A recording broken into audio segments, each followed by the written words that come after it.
요한일서 12장 1절로부터 8절까지 말씀 우리 마음에 담아서 한 절씩 교독합니다. 유월절 엿새 전에 예수께서 베다니에 이르시니 이곳은 예수께서 죽은 자 가운데서 살리신 나사로가 있는 곳이라. 거기서 예수를 위하여 잔치할새 마르다는 일을 하고 나사로는 예수와 함께 앉은 자 중에 있더라. 마리아는 지극히 비싼 향유 곧 순전한 나드 한 근을 가져다가 예수의 발에 붓고 자기 머리털로 그의 발을 닦으니 향유 냄새가 집에 가득하더라. 제자 중 하나로서 예수를 잡아줄 가룟 유다가 말하되 이 향유를 어찌하여 300데나리온에 팔아 가난한 자들에게 주지 아니하였느냐 하니, 이렇게 말함은 가난한 자들의 생각함이 아니요 그는 도둑이라 돈괴는 맞고 거기에 넣은 것을 훔쳐감이라. 예수께서 이르시되 그를 가만두어 나의 장래할 나를 위하여 그것을 간직하게 하라. 가난한 자들은 항상 너희와 함께 있거니와 나는 항상 있지 아니하리라 하시니라. 아멘. 자, 오늘 11월 마지막 주일을 맞아 함께 봉독한 요한복음 12장 1절로부터 8절 말씀 통해서 향유 냄새가 집에 가득하더라 라는 제목으로 하나님의 말씀을 함께 나누도록 하겠습니다. 감사의 계절 11월 맞아 감사라는 전체 주제로 우리가 하나님의 말씀을 나누고 있습니다. 오늘은 마지막 시간이네요. 그간 나누었던 말씀을 한번 되짚어보면 첫 번째 주 아버지여 감사하나이다, 예수님의 감사를 함께 살펴보았어요. 두 번째 주 우리 주께 내가 감사함은 사도 바울의 감사를 우리가 함께 살펴보았습니다. 그리고 지난주에는 그 9명은 어디에 있느냐, 한 나병 환자의 감사를 함께 살펴보았어요. 그리고 오늘 마지막 시간입니다. 향유 냄새가 집에 가득하더라, 한 여인의 감사를 오늘 살펴보게 됩니다. 그래요, 이 한 여인의 감사 우리가 익숙한 내용이에요.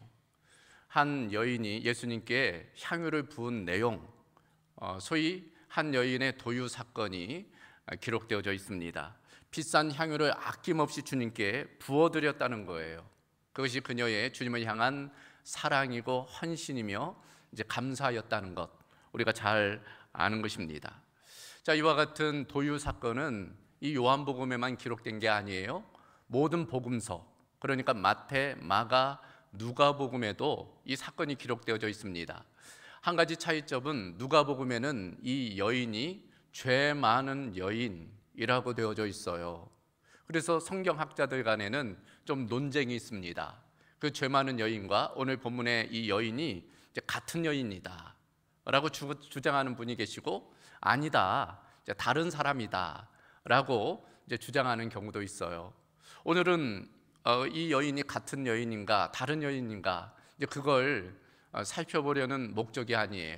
분명한 것은 이 여인이 주님께 아낌없이 그 향유를 부어드렸다는 것입니다. 그것이 주님께 대한 헌신이었고 이제 감사였다는 것입니다. 그리고 오늘 본문은 1절에 이렇게 시작을 하고 있어요. 유월절 엿새 전에 예수께서 베다니에 이르셨다. 여기 보면 그 때와 이제 장소가 나와 있죠. 유월절 전이라고 되어져 있습니다. 그러니까 예수님이 유월절에 어린 양으로 이제 십자가에 달려 죽으시잖아요. 바로 그 유월절을 의미해요. 그러니까 예수님이 십자가 달리시기 전 한 주 전에 이 사건이 일어났음을 보여주고 있어요. 어디에서? 이제 베다니, 장소가 나와 있습니다. 근데 그 베다니가 어떤 장소인가 보면 이곳은 예수께서 죽은 자 가운데서 살리신 나사로가 있는 곳이라. 그러니까 베다니에 나사로의 집이 있다는 거예요. 근데 그 나사로는 예수님께서 살리신 자라고 되어져 있어요. 그래서 요한복음 11장 한 장만 살펴보면, 그 앞장을 보면은 예수님께서 죽은 지 나흘 된 이 나사로를 살리는 이야기가 기록되어져 있잖아요. 바로 그 집에 지금 예수님이 방문하셨다는 것입니다. 그러니 어떻겠어요? 생명의 은인 되는 그 예수님이 지금 집에 방문했으니 그 집에 큰 잔치가 벌어진 거예요. 그래서 2절을 보면 거기서 예수를 위하여 잔치할새 마르다는 일을 하고 나사로는 예수와 함께 앉은 자 중에 있더라.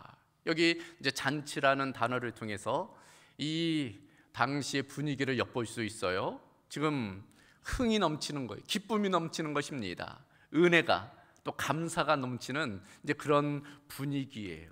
그런데 갑작스러운 이제 돌발 사건이 일어난 거예요. 무엇인가 하면 3절에 마리아는 지극히 비싼 향유 곧 순전한 나드 한 근을 가져다가 예수의 발에 붓고 자기 머리돌로 그의 발을 닦으니 향유 냄새가 집에 가득하더라.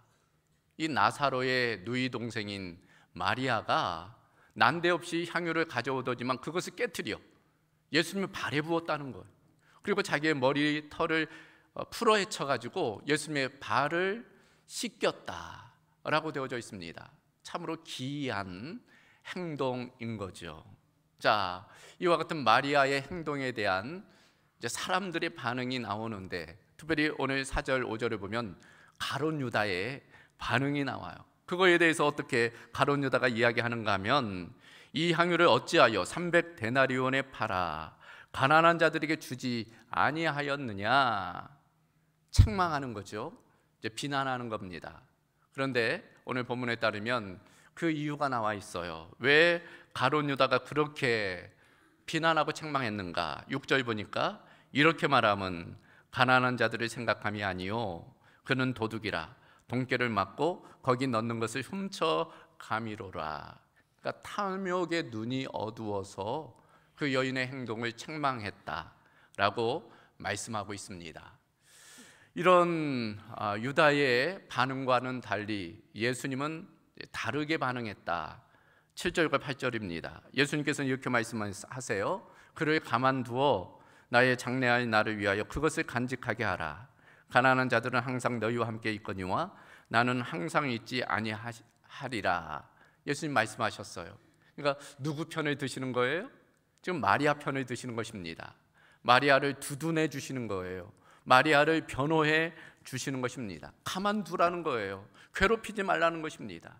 이 여인이 지금 나에게 좋은 일을 했다는 것 예수님 말씀하십니다. 자, 오늘은 이 내용, 마리아의 헌신과 감사, 이 향유를 부은 사건을 통해서 몇 가지를 좀 살펴보려고 그래요. 그 첫 번째는 감사, 최선을 드리라는 것입니다. 감사의 중심에는 최선이 있어야 된다는 거예요. 오늘 마리아의 모습이 그걸 우리에게 교훈해 주고 있어요. 지금 마리아가 최선을 주님께 드리고 있기 때문입니다. 이것이 마리아의 최선이라는 것을 우리가 어떻게 알 수 있어요? 먼저는 이 마리아가 지극히 비싼 향유, 곧 순전한 나드 한 근을 주님께 드리고 있기 때문이에요. 여기 나드라는 것이 등장하죠. 인도 히말리아 기슭에서 자생하는 그 나무의 줄기나 뿌리에서 채취하는 향품이라고 그래요. 그러니까 구하기가 어렵다는 것입니다.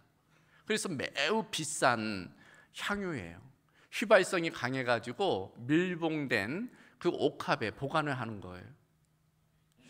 이 나드의 가치가 얼마나 될까? 본문에 따르면 300데나리온이라고 되어져 있어요. 우리가 알다시피 1데나리온은 노동자의 하루 품삯이에요. 그러니까 300데나리온은 300일 일한 가치입니다. 우리가 뭐 쉬거나 빠지는 날 생각하면은 300데나리온은 1년 연봉에 해당되는 거예요. 그러니까 1년 연봉 되는 것을 주님께 지금 드렸다는 거예요. 이 300데나리온을 비교할 수 있는 것이 오병이어 사건입니다. 요한복음 보면 이 오병이어 사건 때 이제 5,000명을 이제 먹이는 이제 내용이 나오잖아요. 그때 제자들에게 너희가 좀 먹을 것을 주라 할 때 뭐라고 얘기해요? 200데나리온으로도 좀 모자라겠습니다. 그러니까 장정만 5,000명, 다른 사람까지 포함하면 약 15,000명, 2만 명 정도 먹이는데 200데나리온이면 된다는 거예요. 근데 그보다도 훨씬 많은 300데나리온의 가치가 있었다는 거예요. 그러니까 이 여인으로서는 자기가 할 수 있는 최선의 것을 드리는 겁니다. 성경학자들은 그렇게 짐작해요. 아마도 이것은 이 여인의 결혼 지참금이었으리라. 그러니까 이 당시 풍습은 여인이 시집갈 때 결혼 지참금을 가지고 가요. 그러니까 아마도 이 여인이 평생 모은 금액이 조금씩 모아서 그것을 모았는데 주님께 받은 바 은혜가 크므로 그것에 대해서 지금 아낌없이 최선을 다해서 이제 감사하고 있는 거예요. 여러분, 최선이 뭘까요? 어떤 것이 최선입니까? 생각해 보면 최선에는 부담이 따라요. 어쩔 수 없이 최선에는 희생이 있을 수밖에 없습니다. 내 할 일 다 하고 내 쓸 것 다 쓰고 그 후에 주님을 위해서 일한다는 것, 주님을 위해서 최선을 다한다는 것 쉽지 않은 일이. 우선순위를 주님께 두는 것입니다. 내 할 일 있지만 좀 제쳐두고 내 쓸 것 있지만 좀 모아서 주님을 위해, 하나님의 나라를 위해서 드리는 것, 그것이 바로 최선이라 할 수 있습니다. 그런 측면에서 최선을 드릴 때는 아픔이 있을 수밖에 없어요. 희생이 있을 수밖에 없습니다. 옥합을 깨뜨리는 고통이 있어요. 부담이 있는 것입니다. 아픔도 없고 부담도 없다면 어찌 보면 최선이 아닐 수 있어요. 차선일 수는 있지만 최선이 아닐 수는 있는 것입니다. 그것이 그 사람이 최선인지 아닌지 누가 알까요? 다른 사람은 몰라도 자신은 알아요. 나는 아는 것입니다. 그리고 하나님도 아시죠. 하나님은 그 사람의 중심을 보시기 때문에 하나님은 아시는 거예요. 전에 교회에서 그런 일이 있었어요. 전에 교회도 우리 교회처럼 헌금 바구니를 돌리지 않고 뒤에 헌금함이 있어요. 봉헌함이. 그래서 예배 시에 이제 봉헌함에 넣고 예배를 합니다. 제가 새가족 담당이라 어떤 새가족과 대화를 나누는데 그런 말씀하시더라고요. 전에 다니던 교회는 헌금 바구니를 돌렸대요, 예배 시간에. 그래서 그게 그렇게 부담이 됐다는 것입니다. 근데 우리 교회 와보니 봉헌함이 뒤에 있어서 부담이 없어가지고 좋다고, 우리 교회가 부담이 없어서 좋다고. 부담이 없다는 것이 꼭 좋은 일일까? 제가 그런 생각을 해봤어요. 헌금을 드리는 것도 예배의 한 행위인데 그런 생각을 좀 해봤습니다. 뭐 헌금을 많이 드리라, 그런 의미가 아니죠. 우리가 정성껏 하나님께 감사를 표한다는 것 중요해요. 누구에게는 물질을 깨트리는 것이 최선일 수 있어요. 누구는 시간을 깨트리는 것이 최선일 수 있습니다. 누구는 섬김을 깨트리는 것이 최선일 수 있어요. 아무튼 무엇이든지 자기가 할 수 있는 최선을 하나님께 드린다는 게 중요한 것입니다. 분명한 것은 지금 이 여인이 많은 물질을 하나님께 드렸기 때문에, 주님께 드렸기 때문에 주님께서 이것을 기쁘게 받으셨는가? 그건 아니라는 거예요. 300데나리온의 가치를 주님께 드렸기 때문에 그거에 대해서 주님께서 칭찬하셨는가? 그게 아니라는 것입니다. 오늘 본문에는 이 여인이 물질을 많이 들여서 최선이 아닌 그 물질에 자기의 마음과 정성과 삶을 담았기 때문에 최선이었음을 우리에게 말씀해 주고 있어요. 그걸 어떻게 알 수 있어요? 이 여인이 향유를 깨트려 그리고 그것을 예수님의 발에 붓고 자기의 머리털로 예수님의 발을 씻고 있기 때문이에요. 여러분 중동에 있는 여인들 보면 어떻게 하고 있어요? 머리를 덮고 있죠. 히잡이나 이런 것들로 머리를 가려요. 남편에게만 머리카락을 드러냅니다. 여인에게 있어서 이 머리카락은 영광이에요. 남편에게만 보여주는 자신의 최선의 것입니다. 그런데 그것을 풀어헤쳐서 예수님의 발을 닦은 거예요. 그러니까 예수님에 대한 사랑, 예수님에 대한 존경, 예수님에 대한 감사가 그 행위에 담겨져 있는 거예요. 단지 물질을 깨뜨린 것이 아니라 이 여인은 거기에 자기의 마음을 담는 것, 자기의 정성을 담는 것입니다. 그래서 그것이 최선이 된 거예요. 누가 시켜서 억지로 한 것이 아니죠. 자원해서 이 일을 감당한 것입니다. 그런 최선을 예수님께서는 인정해 주셨어요. 그래요. 최선을 드린다는 것, 뭐 물질을 많이 드리고 시간을 많이 드리고 뭐 금식하고 구제하고, 물론 많이 하면 좋겠죠. 많이 하면 얼마나 감사한 일입니까? 그런 것도 필요해요. 그러나 그것보다 더 중요한 것이 있어요. 여러분, 우리가 많이 드려봤자 그것이 얼마나 되겠습니까? 주님께서 뭐 부족해요? 주님께서 뭐 모자랍니까? 그것이 주님께는 아무것도 아닐 수 있어요. 그러나 우리의 마음을 거기에 담는 거예요. 우리의 사랑과 존경을 담는 것입니다. 그것을 주님께서는 최선으로 받으십니다. 그걸 알 수 있는 것이 누가복음 21장을 보면 어느 날 예수님께서 그런 말씀하세요. 성전에 봉헌함이 있었는데 바리새인은 거기에 많은 금액을 넣으면서 자랑하듯 이야기를 해요. 근데 한 과부가, 늙은 과부가 2렙돈, 우리로 따지면 몇천 원 안 돼요. 그것을 거기다 넣는 거예요. 근데 예수님 뭐라고 하세요? 저 여인이 넣은 것이 그 누가 넣은 것보다 더 많이 넣었다. 여러분, 객관적으로는 2렙돈 아무것도 아니에요. 그러나 거기에 이 여인이 자기의 정성, 자기의 마음을, 자신의 최선을 담았기에 예수님은 그것을 기쁘게 받으신 거예요. 여러분, 오병이어도 마찬가지입니다.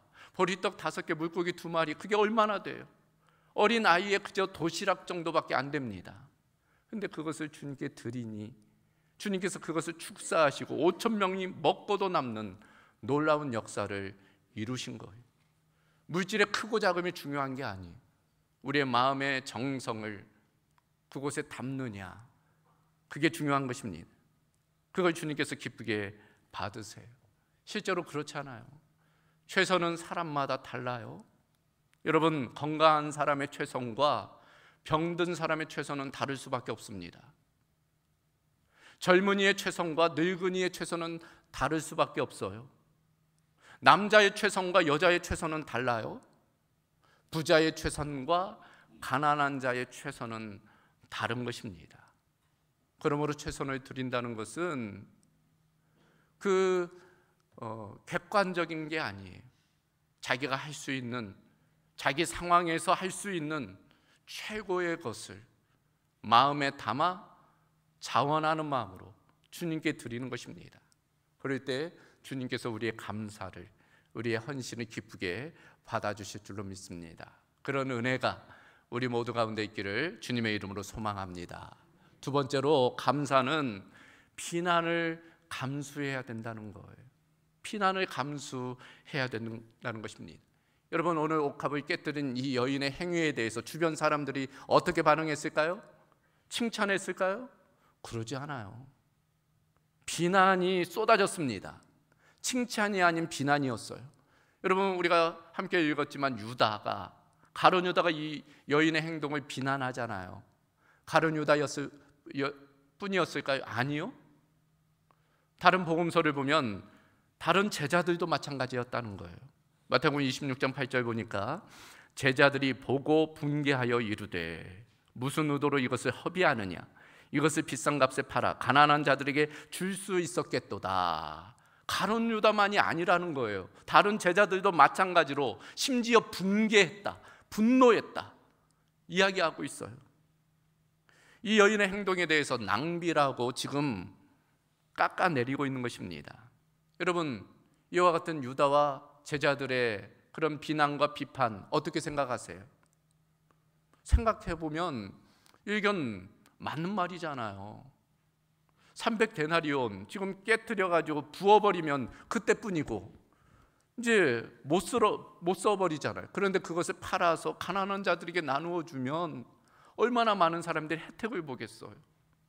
일견 보면 이들의 주장이 맞는 것 같습니다. 그러나 그렇지 않은 거예요. 왜 이런 주장을 했을까? 사실은 동기와 의도가 다른 데 있어요. 오늘 본문에 보면 이 가룟 유다가 탐욕 때문에, 탐심 때문에 그랬다는 거고, 다른 제자들도 마찬가지입니다.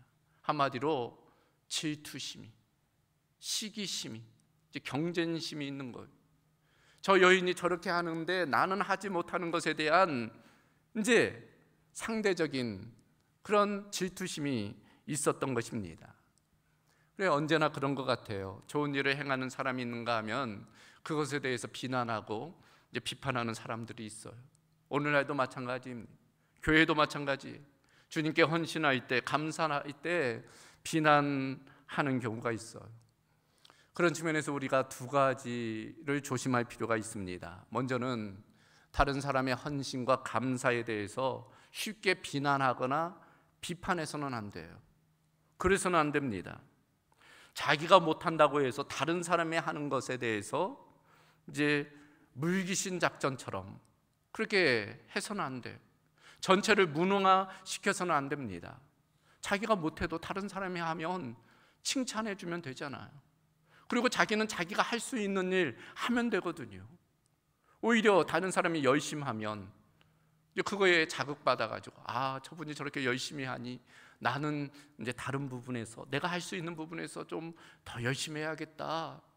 그러면 좋은 건데 내가 못한다고 해서 다른 사람까지 못하도록 그런 것은 잘못된 모습이라 할 수 있습니다. 동시에 무엇을 조심해야 될까? 비난과 비판을 이겨내야 하는 거예요. 비난과 비판을 견뎌내야 되는 것입니다. 내가 한 헌신에 대해, 감사에 대해서 누군가 나를 비판할 때 위축되거나 낙심하거나 절망하지 말라는 것, 상처 입지 말라는 것입니다.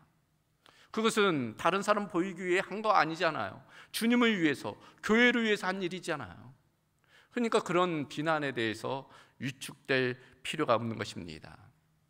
그런 측면에서 다른 사람 보이려고 헌신해서는 안 돼요. 사람 보이려고 헌신해서는 안 됩니다. 다른 사람 칭찬받으려고 해서는 안 돼요. 그런 분들은 칭찬받지 못하면 섭섭해, 상처받습니다.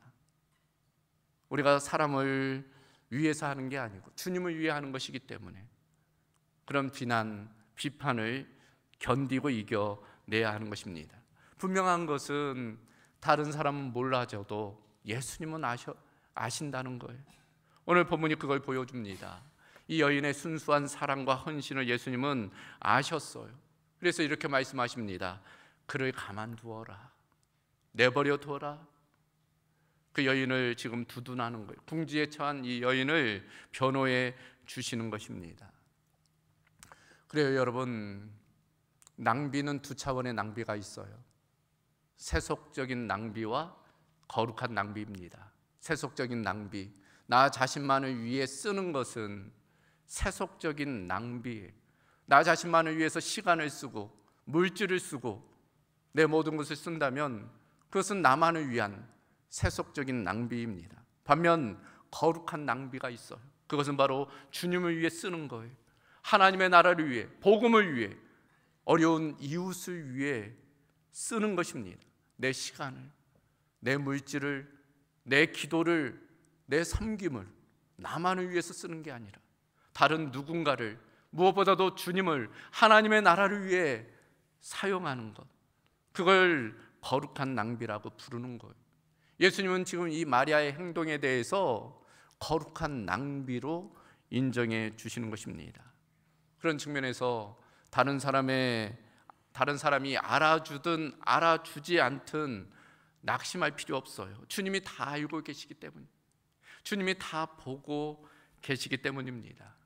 그런 측면에서 우리는 보이는 것뿐 아니라 보이지 않는 곳에서 묵묵히 주님을 위해, 또 교회를 위해, 이웃을 위해서 헌신해야 될 거예요. 감사를 드러내야 될 것입니다. 그럴 때 주님께서 다 아시고 또 결국 주님께서 다시 오셔서 우리를 칭찬해 주실 거예요. 잘했다. 그래, 참 잘했다.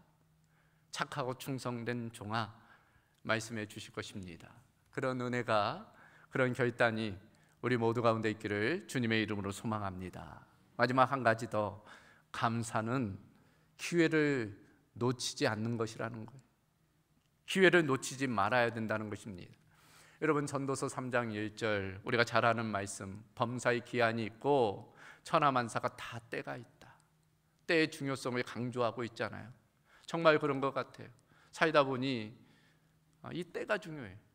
기회가 중요합니다. 우리의 삶 속에 기회가 늘 있는 것 아니잖아요. 그러므로 기회가 왔을 때 그 기회를 잡아야 돼. 지나가 버리면은 그 기회를 다시 잡기가 어려운 경우들이 있습니다. 그래서 늘 말씀드리잖아요. 그리스에 가면 기회라는 동상이 있다고 그래요. 머리카락이 앞머리는 무성한데 뒷머리는 대머리라는 거예요. 그리고 발에는 날개가 달려 있다는 거예요. 어떤 의미인가 하면 기회는 올 때 잡아채야 된다. 머리가 무성하기 때문에 올 때 잡아채는 건 쉬운데 일단 지나가면 민머리이기 때문에 잡으라 쳐도 잡을 수가 없다는 거예요. 그리고 날개가 달려가지고 빨리 달아나 버린다는 것입니다. 기회의 속성이. 감사도 마찬가지예요. 감사도 다 때가 있어요. 지나가 버리면 감사의 기회가 없는 때가 있어요. 또 감사의 의미가 퇴색되는 경우가 있습니다. 지금 예수님도 마찬가지. 8절 말씀 다시 보면 가난한 자들은 항상 너희와 함께 있거니와 나는 항상 있지 아니하리라. 서두에 말씀드렸죠. 지금 이 시점이 어느 때인지 이제 일주일 채 되지 않아 예수님은 십자가에 달려 죽으실 거예요. 그리고 하나님의 나라로 승천하십니다.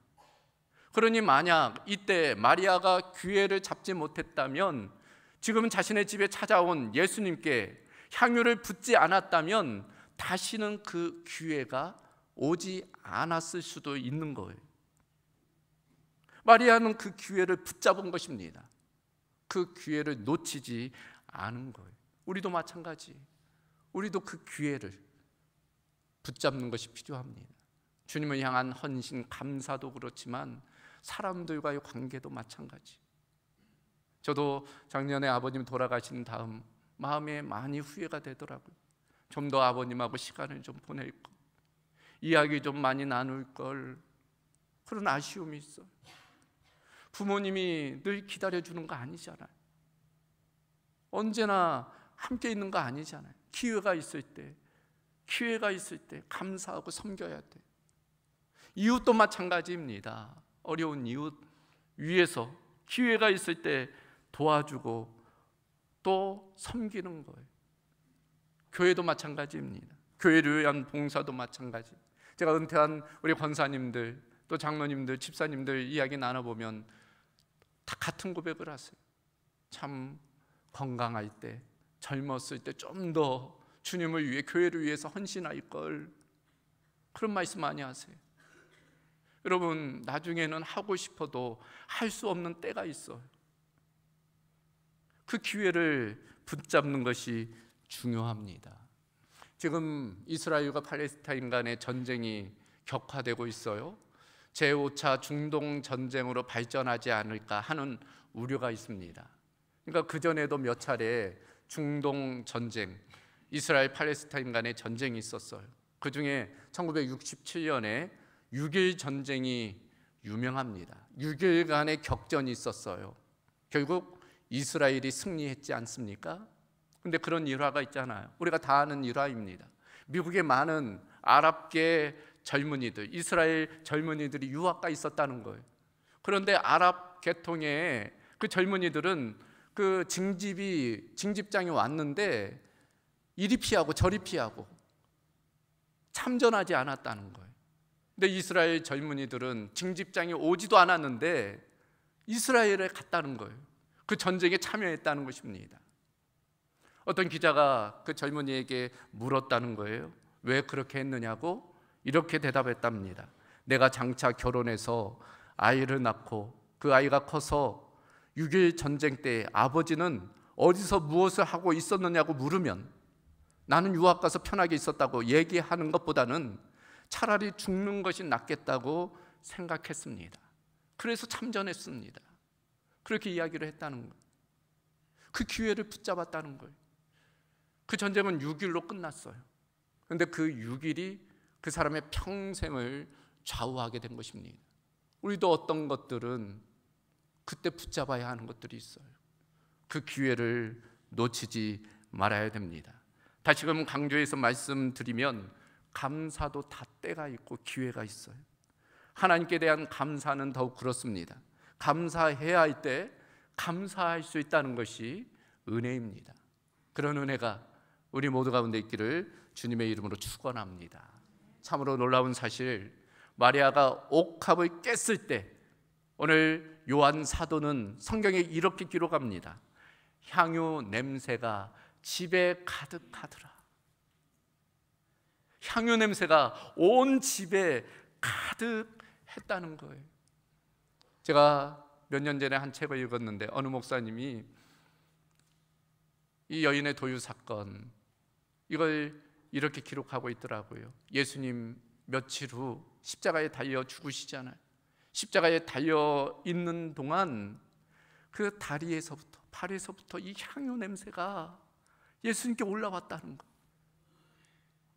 이 향유 냄새가 그 십자가 고통 가운데 있는데 이 냄새가, 마리아가 부은 이 향유 냄새가 예수님께 올라왔다는 거. 그것이 예수님께 위로가 되고 격려가 되었다는 것입니다.